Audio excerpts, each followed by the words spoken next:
Hey y'all, Owen with Dad's Woodworks here. Real quick, I've noticed that none of my old videos have been on this channel. For some reason they got deleted or whatever, but they're all still on my Facebook. I'm going to be downloading them and posting them here soon. They're not recent, but they do involve the CNC. I go into some in-depth lessons in them. It's pretty cool projects. But I've been working on this shop, rearranging, trying to fix the floor space, making a new wood storage system. That way I can utilize this space behind me for not wood, but I can put my workbench here, some shelving, and open up the floor space in front of the CNC and the saws and stuff to make it a lot easier. I got to thinking, there's some things that I wish people would have told me before I started that I'm just now figuring out. So this is going to be like my hot take, how to start a woodworking business slash things you should know starting a woodworking business in 2025. I can't say that mine's a super successful compared to what other people post on their Instagram and YouTube. I'm not a big YouTuber. I'm not a big rock star when it comes to woodworking, but I do make some pretty good stuff from what I've been told. So first things first is, if you're thinking of getting into woodworking, don't get into it thinking that you're going to make millions of dollars your first year. You're probably not. You're going to start out with the rest of us making some bullshit projects for your wife, your friends, your family, for Christmas. For you, my first project, I started doing some woodworking. Wasn't my first experience working with wood. I used to build houses with Habitat for Humanity and another business down on the coast of Mississippi. But during COVID, while they shut the school down, I was in the machinist program, and I had a lot of free time because all the classes were online and I could do them in 30 minutes instead of sitting there for hours.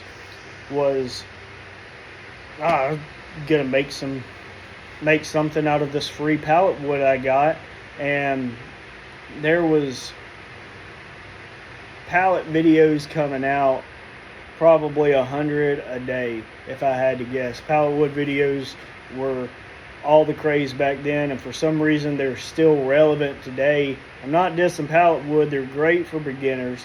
They are great for free wood, but you get the quality that you get. Like, it's not going to a hardwood dealer or a big box store that's shit wood. That's why they're used on pallets.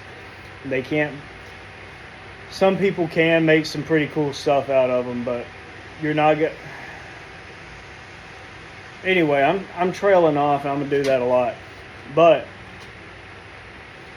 I started off with minimum tools: a skill saw I borrowed from my dad, a sawzall, a couple of drills, and a hammer and some nails. And my first project was a bookshelf for me, and it turned out beautiful for what I wanted.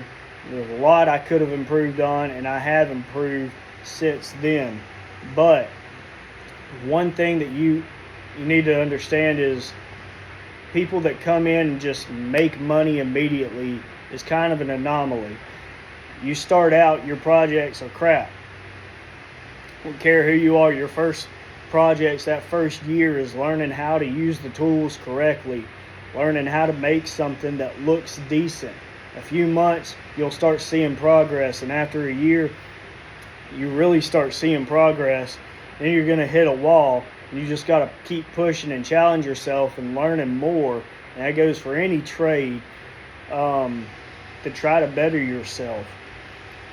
When I moved here to the city I'm in and got this shop, the shop was the selling point for the house for me, because I saw a lot of potential, and I've slowly molded it into what I needed. I didn't have any of these tools except a few tools that my dad let me bring with me to work on the house and get it ready to live in.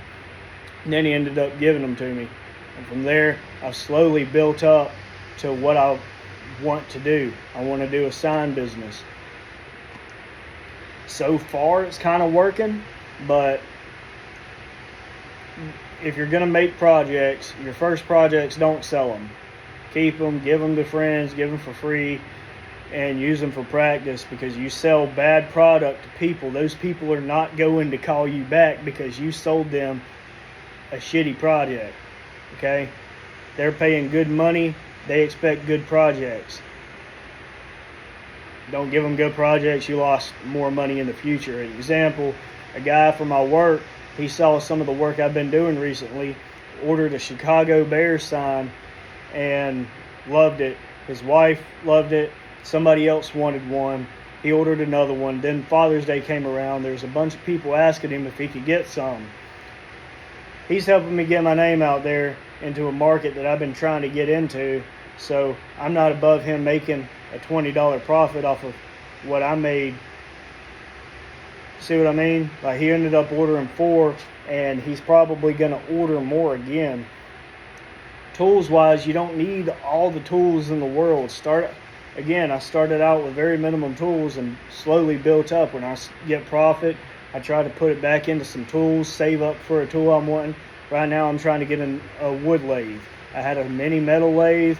I made a couple of Harry Potter wands. Those were cool. People wanted them. The lathe broke. I need an actual wood lathe to make it a lot easier for me. Got to save up for it. So you don't need high-end tools to make quality stuff. There's a lot of good information out there on YouTube.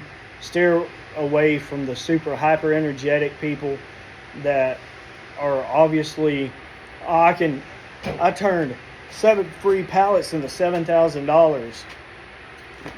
Most of those guys don't know what they're doing. They're doing unsafe practices with table saws and everything else. If you're following along and you don't know what you're doing either, you're going to end up getting hurt. They're going to get hurt at some point too. They're just lucky they have it.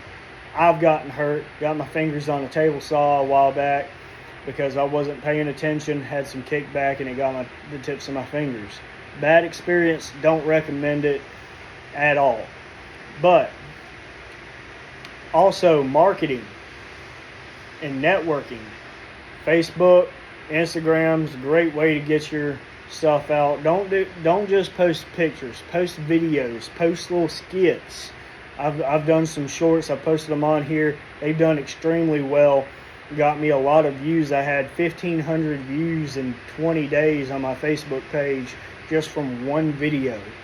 So keep that in mind. Network with people. Chances are you know a neighbor or somebody in your vicinity you drink beer with or play pool with or poker or something that has a small business. Ask for their input. They might not be in woodworking, but they have connections. They can introduce you to people who might need your woodworking services, want something custom done, and that opens doors for you.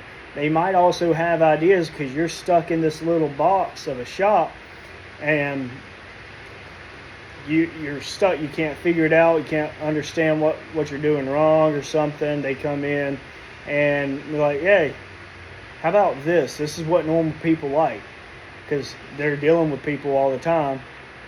Chances are you have a 9-to-5 job or something like that. You come home, this is your free time, and on weeknights or the weekends or something. And get some outside perspective. Get some ideas on how to market. Take good pictures. And don't get hung up when people give you negativity. I can't tell you how many times I've been sitting at a farmer's market or flea market, pop-up shop, or vendor fair, and somebody would walk up, pick something up, and I know somebody who can do this better. I don't see them doing it better then. I mean, people are going to be rude. They're not going to like your prices. I tried to undercut a lot of the competition, really lowered my prices. I could have made a lot more money than I have, but I was trying to get my name out. Now that I have my name out, I'm not undercutting my prices anymore. I'm valuing my time. I'm valuing the amount of work that goes into some of these projects, because not all of them are 30 minutes to an hour. Some of them are multiple hours or even days, sometimes weeks long projects. And I kind of have like a pain in the ass scale of how I judge how much I'm going to charge extra for something, but that might not work for everybody. I can't tell you how to price your work because I'm not doing your work. You are. You have to figure that out. Take the materials. How much is the material? How much time are you doing it? Is it a pain in the ass? Is it above your above your skill level? Can you even do the work? Don't take on jobs you cannot do. I've done that before. I managed to figure it out, but by then I was losing money on that project because it took me so long, or it just wasn't even worth what I was charging for it. So kind of keep all that in mind. I appreciate y'all sticking around. If you want to, like and subscribe. If not, I don't care. Just have fun with it.